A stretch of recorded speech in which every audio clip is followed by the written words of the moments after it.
Okay, today is the Feast of Gedalia. It's the third of Tishrei. Gedalia was the last ruler of the children of Israel in the land of Israel before the Babylonian exile. He did not rule that long. This is the fourth of the fasts. There's four fasts revolving around the destruction of the temple, both temples, but this is basically the first temple. The first fast is the 10th of Tevet, which is the start of the Babylonian siege of Jerusalem. You then have the 17th of Tammuz, when the walls of Jerusalem were breached, certainly during the Second Temple period. During the First Temple period, it's a debate as to whether that's the actual date. The 9th of Av, again, this is for the First and Second Temple, is when the temple actually was destroyed. And the 3rd of Tishrei, that's today, which is the Feast of Gedalia.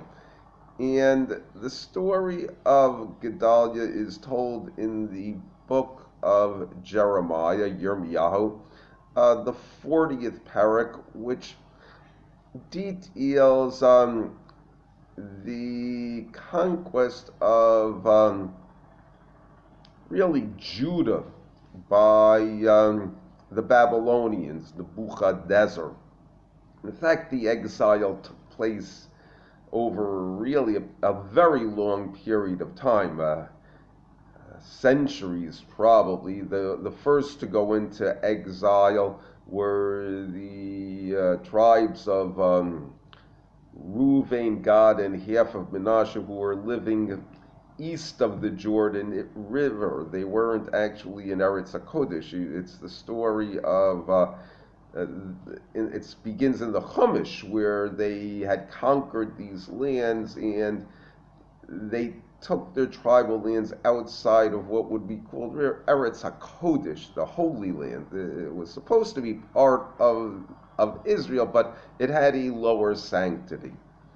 After that, you had under Sancherib the exile of what we would call Israel. It would be called, misnamed or maybe properly named, no, misnamed the 10 tribes of Israel. It really wasn't the 10 tribes, because Reuven, Benjamin, and Shimon were all part of Judah. But in any case, they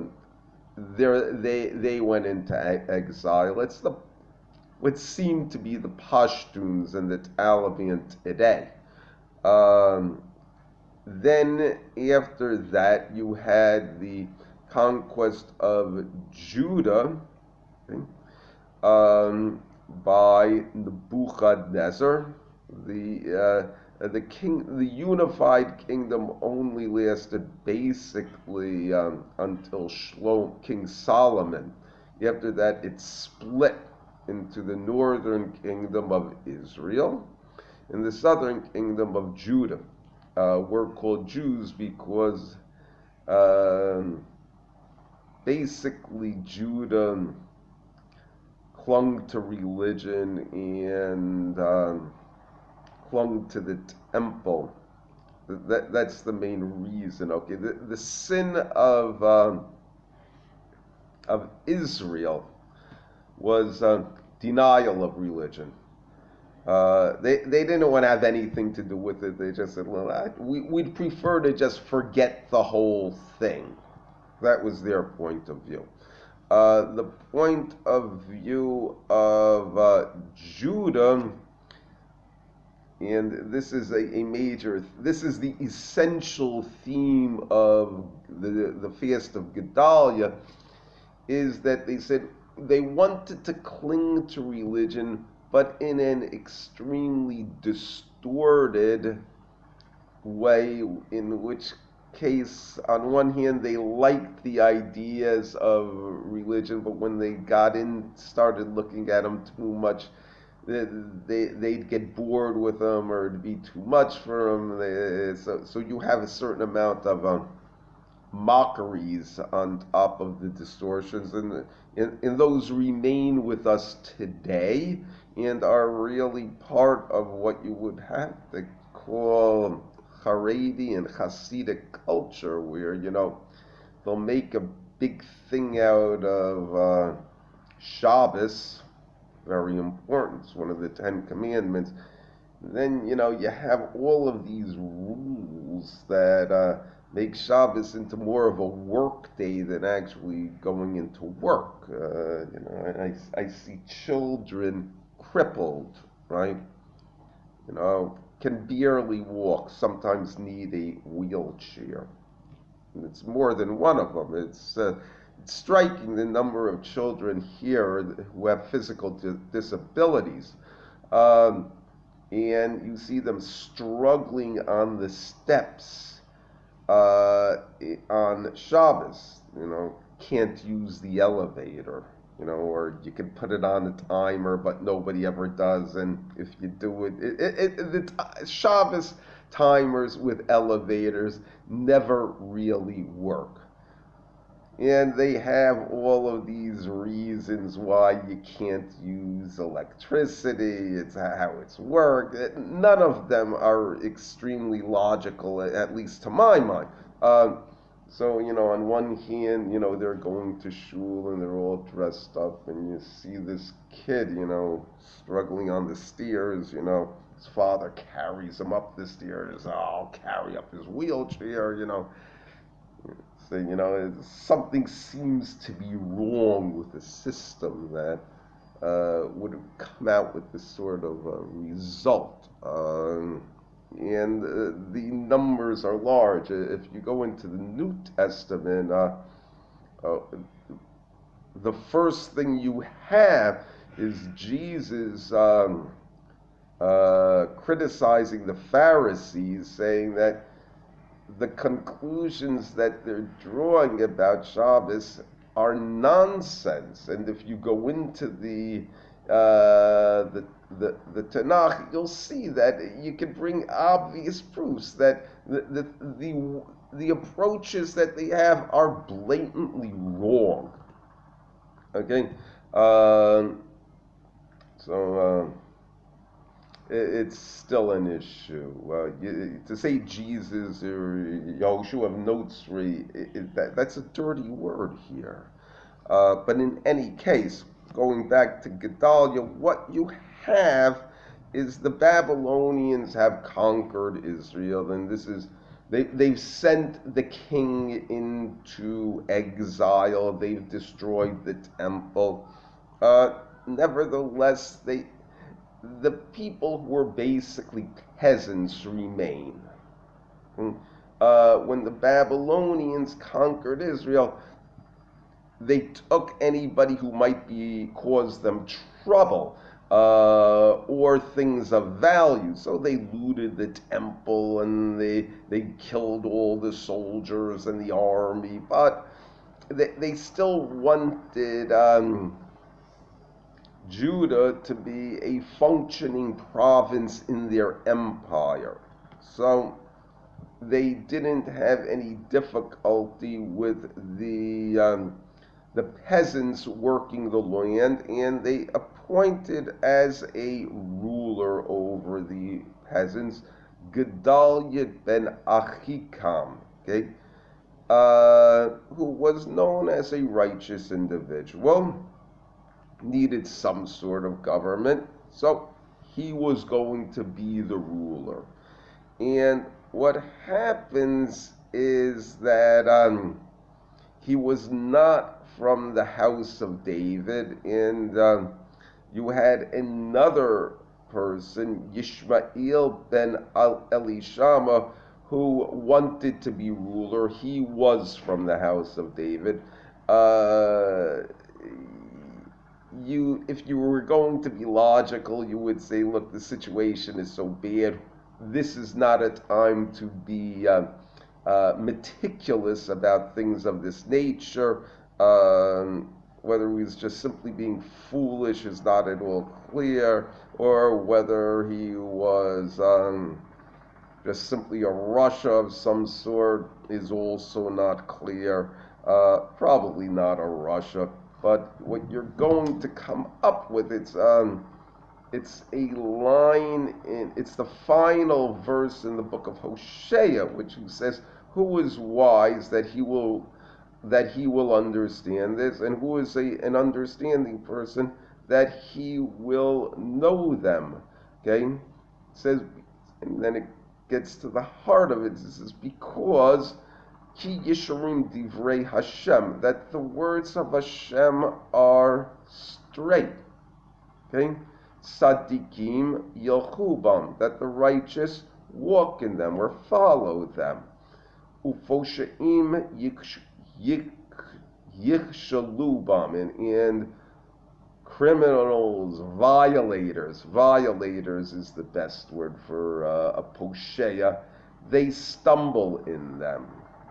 And this would be one example of a violator stumbling in them, because what happens is that Yishmael ben Elishama kills Gedalia. Now, Gedalia is not entirely saintly at all about this, because he had been warned about this, that Yishmael was planning to do this. Yishmael was someone who was significant, and when he received the warning, the person who warned him said, "Let me kill him." So Yishmael didn't accept that idea, and what happens is they agreed to have a meal together, a friendship meal, and during that meal, Yishmael kills Gedalia, to nobody's surprise, except for maybe Gedalia, who seems to be somewhat of playing the fool in this. The critique is that he should have at least taken some precautions. There was enough here that he should have at least increased the number of his bodyguards and not let this guy get too close to him. And if he asked him, he'd said, "Well, you have been identified as a potential assassin, and as a result, I have to take the necessary precautions. Hopefully things will go smooth here." But he doesn't, and he gets killed. Okay, that is one case where you have people who do not go in the ways of Hashem, going straight. Okay? Both of them, the greater criminal obviously is Yishmael. Okay, but then what happens, that is not really enough that to totally destroy the Jewish presence in the Holy Land. And this is where the Tanakh gets difficult. And the difficulty in the Tanakh is that God is a major character. He talks to people. Basically, the prophets are his mouthpiece. Okay? And it's very hard for us to visualize a world where there are genuine prophets that God speaks to, and he gives messages to other people, and that this is known and that this is commonplace. Okay, but that is the situation in the Tanakh. So what happens is the people are very upset. The common people, the peasants, the farmers, are upset about what has happened. And among the people who were killed in this massacre were the Babylonian bodyguards for Gedalia. So he did have bodyguards. He had something, but not enough.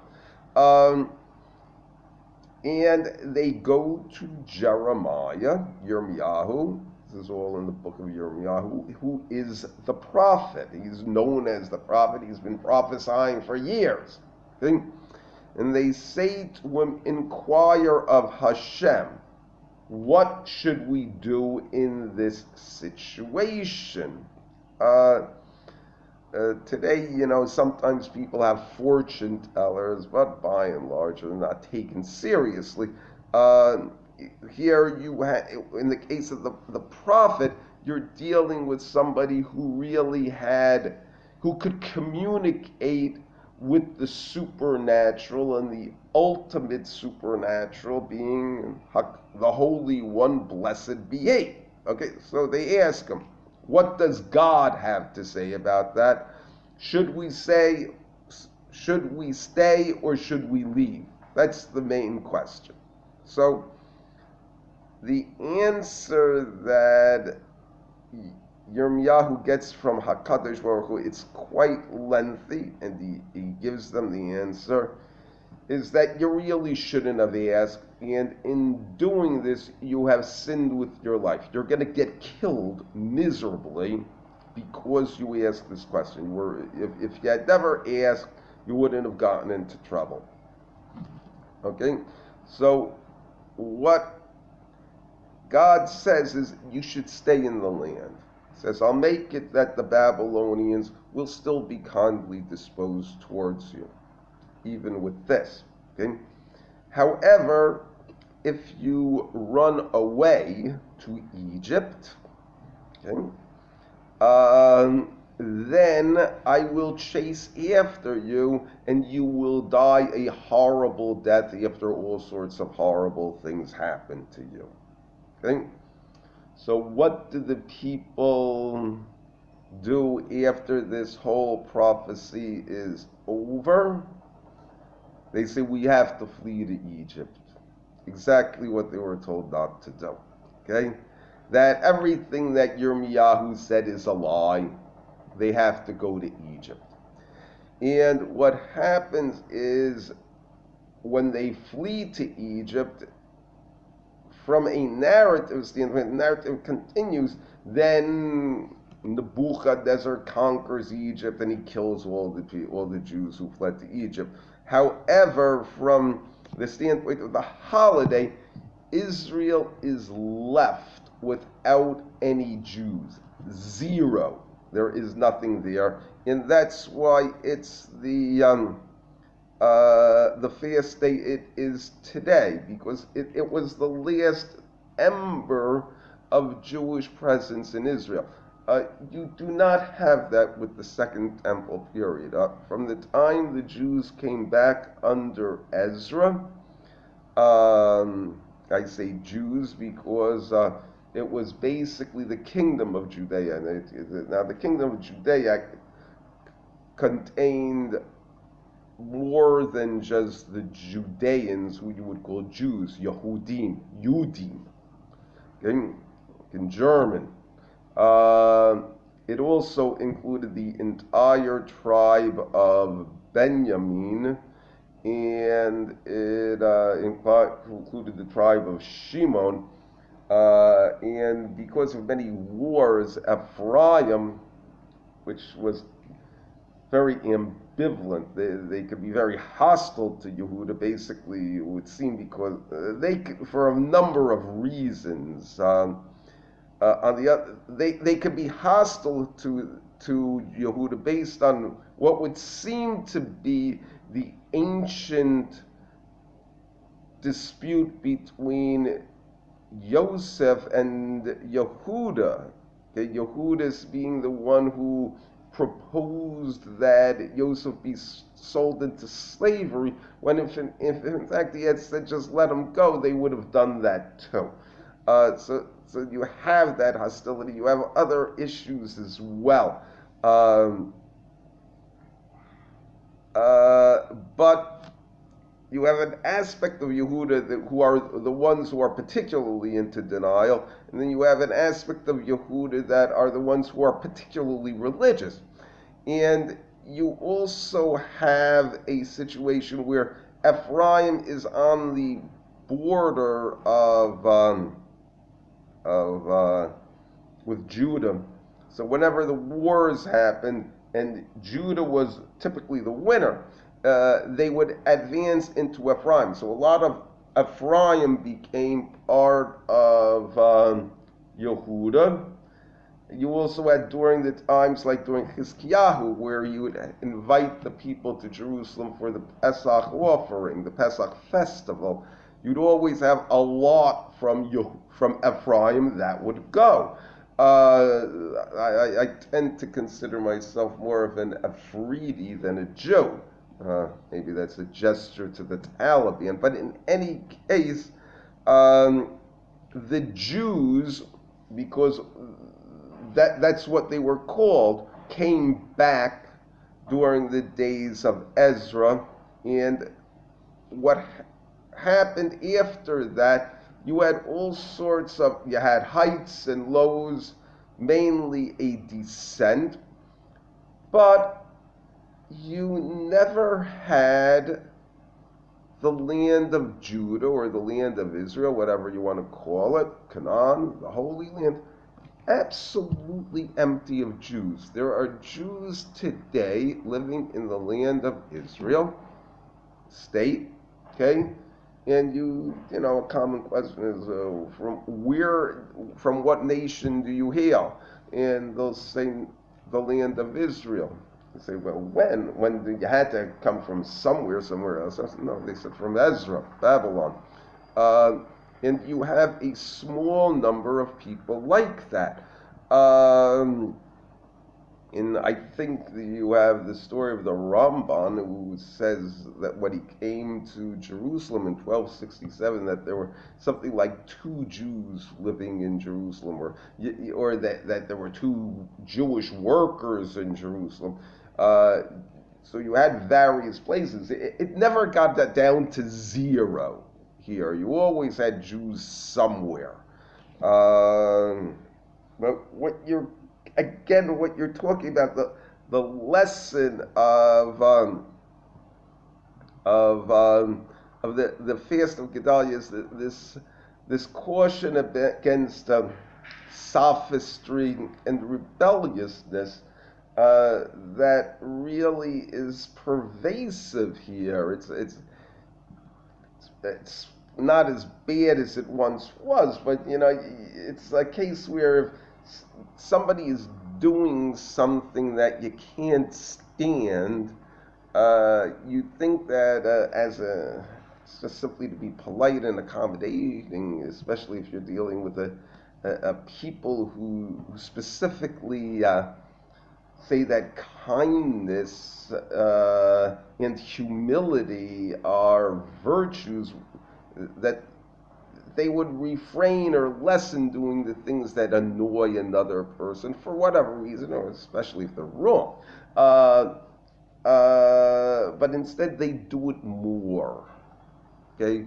Partially to provoke, partially to try to prove that even you don't hold your position. And other people will join in, piling on in this thing. I talked about some of the things with Shabbos that they're written in books, it's the law, but it really seems to be distortions. Beautiful services with beautiful messages, but Rosh Hashanah, I just finished it, go for 7 hours. You have a short break, 20 minutes. It's a long time to sit. So what do you have? People shaking like fools, people pacing back and forth, particularly at the end. Okay? Liturgy that really is meaningful and moving and adds to your understanding of the basic messages of the holiday and you have these distortions in pronunciation and accents, which uh, can be extremely grating on the ears. And if you ask people about it, they'll tell you, nah. The source is that we were criticized by grammar, so we made our grammar even worse. So why didn't you stop once the criticism stopped? The traditions of our fathers are in our hand.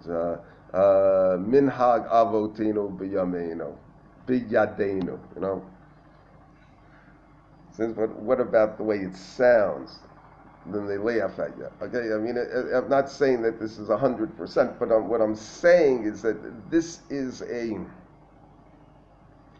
real current in Jewish culture today. And when you talk about Haredi culture, that's Jewish. You're talking about going back to the Abraham, Yitzchak, and Yaakov. Not so much them, but more the family of Jacob, his 12 sons. This is the unbroken string. It's maintained its connection to that for millennia, okay, through the exiles, through Europe. This is Jewish.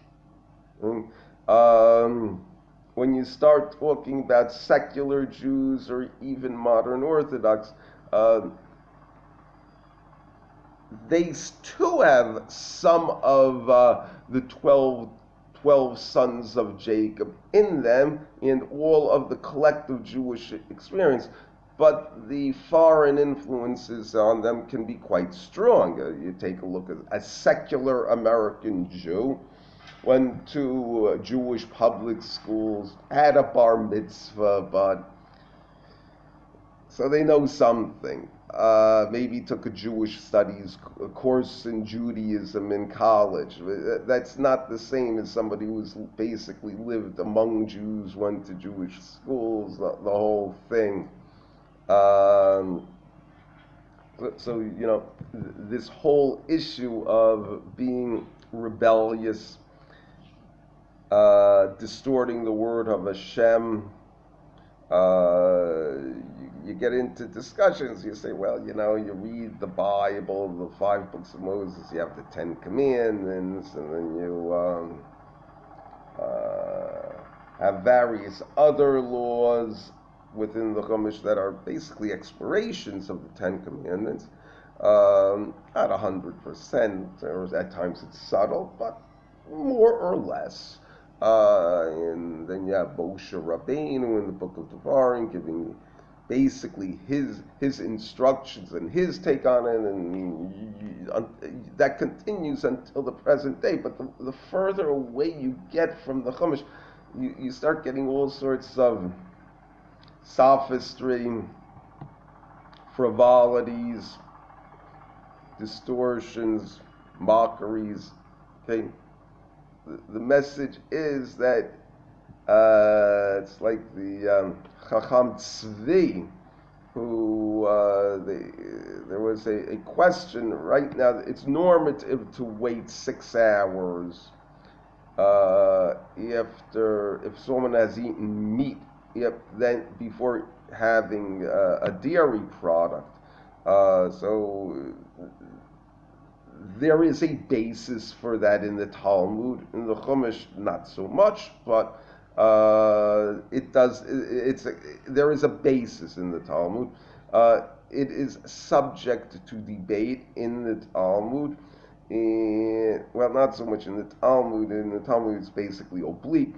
But in the poskim, people who codified Jewish law after that, during the medieval and modern time, as to how long you should wait, if at all. And one opinion is 1 hour, another opinion is 6 hours. And most of the Jewish world said 6 hours. Okay? There was one who said 1 hour. It's called the Chacham Tzvi in Holland. So they asked them about it, and he just said that the Torah is hard enough to keep the way it is. We don't have to add difficulties to it, and that is what you're talking about. This is what this pasuk in Hoshi is talking about. The wise man, he's going to see the ways of Hashem as straight, and he will go in them. Okay? And from that, his wisdom really will expand. Okay? But the violators will trip in them. What you're going to have is people who are going to say, well, it's not what it seems to be. When it is what it seems to be. And then they'll come up with all sorts of twisted rationales, and you try to argue with them, and they just laugh at you. They wind up stumbling in them. So the idea is to accept the example of Yaakov Avinu, Jacob, who was known as praised as an honest man, was simple, said what was on his mind, said what he really felt. And this is what the Torah wants us to be like. And this is one of the ways that we rebuild the temple, and may it be rebuilt speedily and in our days. Thank you.